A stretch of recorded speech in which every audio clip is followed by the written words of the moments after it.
सभी नवनिर्वाचित जनप्रतिनिधियों का उन्मुखीकरण कार्यक्रम आज प्रारंभ किया गया है। बड़ी खुशी की बात है। जो भी इस कार्यक्रम में सब लोग शामिल हैं, मैं सबसे पहले उन सब लोगों का अभिनंदन करता हूं। और आज के जो कार्यक्रम आयोजित किए गए हैं, यहाँ पर उपस्थित हमारे उप मुख्यमंत्री श्री तारकिशोर प्रसाद जी,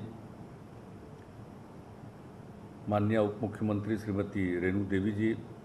पंचायती राज विभाग के माननीय मंत्री श्री सम्राट चौधरी जी, बिहार सरकार के विकास आयुक्त श्री विवेक कुमार सिंह जी, मुख्यमंत्री के प्रधान सचिव श्री डॉक्टर एस सिद्धार्थ जी, पंचायती राज विभाग के प्रधान सचिव श्री मिहिर कुमार सिंह जी, और इस कार्यक्रम में सभी उपस्थित सब प्रधान सचिवगण, अन्य सभी वरीय अधिकारीगण जो विभिन्न विभागों के यहाँ उपस्थित हैं,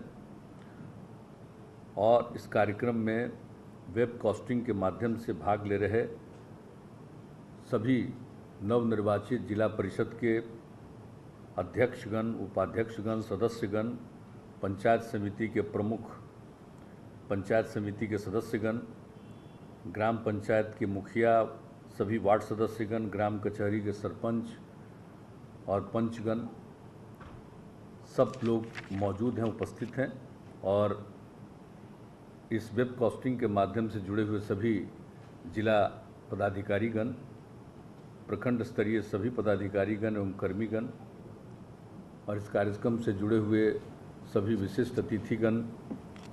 प्रिंट एवं इलेक्ट्रॉनिक मीडिया के पत्रकार मित्रों, छायाकार बंधुओं और वेब कास्टिंग के माध्यम से जुड़े इस कार्यक्रम में उपस्थित सभी बहनों एवं भाइयों, आप सबको मालूम है, जब से यहाँ बिहार में पंचायती राज व्यवस्था को सुदृढ़ करने के लिए पहले तो केंद्र में राष्ट्रीय कानून बना और उसके बाद भी यहाँ लागू ठीक ढंग से नहीं हो पाया था, लेकिन जब हम लोगों को काम करने का मौका आप सब लोगों ने दिया है, तो हम लोगों ने पहला काम 2005 के अंत में ही इन सब चीज़ों पर बातचीत करके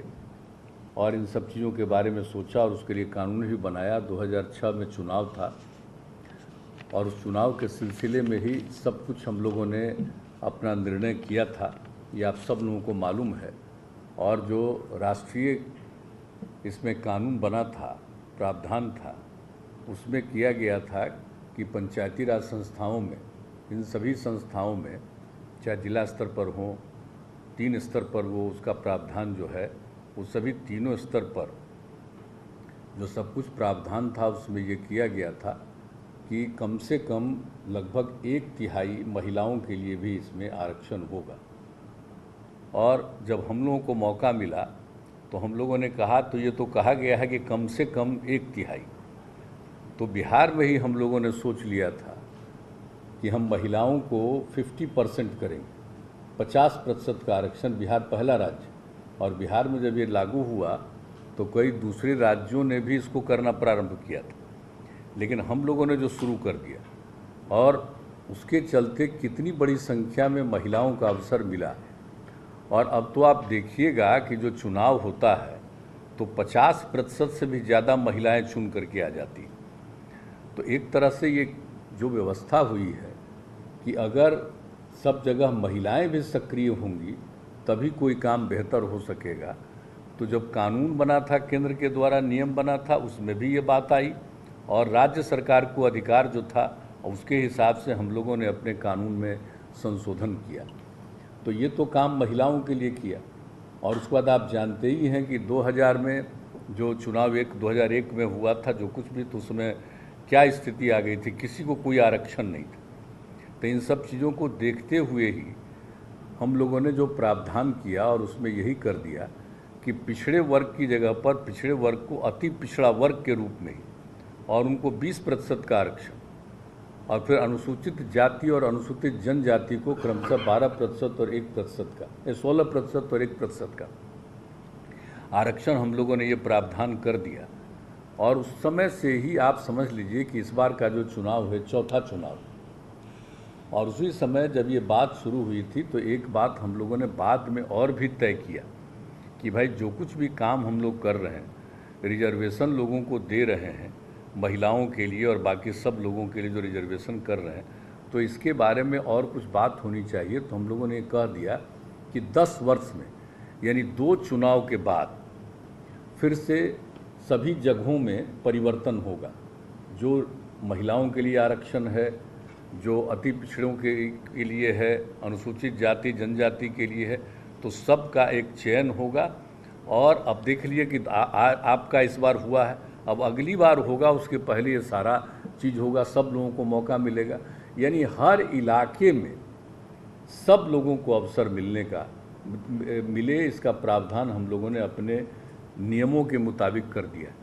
कोई इलाका नहीं बचेगा जहाँ पर महिलाओं को अवसर न मिले,